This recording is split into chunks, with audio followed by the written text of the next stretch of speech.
Hello everyone, এটা ছিল কালকে রাতের ভিডিও। আর আমি নর্মালি রোজকারের মতন মা বাড়ি আসার ওয়েট করছিলাম ডিউটি থেকে। এসে আমার হাতে একটা প্যাকেট দিয়ে দেয়। প্যাকেট দিয়ে আমাকে বলে যে মনা, এটাকে খুলে দেখ, এর ভিতরে কি আছে। আমি তো খুলে দেখেই হ্যাপি হয়ে যাই। গিফট দেখে কে না হ্যাপি হয়, সবাই হয়। আর এখানে দেখো, নতুনটা পেয়ে পুরোনোটাকে তো ফেলেই দিয়েছি এক কোনায়, আর নতুনটাকে ট্রাই করে দেখছি যে কীরকম লাগছে। আর নুপুরের ডিজাইনটাও খুব সুন্দর হয়েছিল, আমার তো খুবই পছন্দ হয়েছে, বেশ ইউনিক টাইপের ডিজাইন। আর একটা জিনিস কি, আমরা হয়তো টিনের বাড়িতে থাকি বা আমার হয়তো বাবা নেই, আমি আর আমার মাই বলতে গেলে সব এখন। আর আমার মা এই জিনিসটার অভাব আমাকে কোনোদিনও দেয় না। আমার বাবা মারা গেছে অনেক ছোটোবেলায়, আমার তখন 4.5 বছর বয়স, তখন মারা গেছিলো।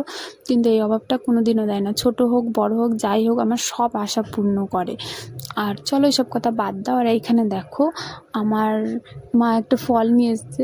এই ফলটার নাম হলো পানি ফল। এটা দেখো সিঙ্গারার মতন কিছুটা দেখতে, দু সাইডে কাটা আছে, ঢুকে গেলে একদম ব্যথা হয়ে যাবে, ফুটো হয়ে যাবে যাকে বলে।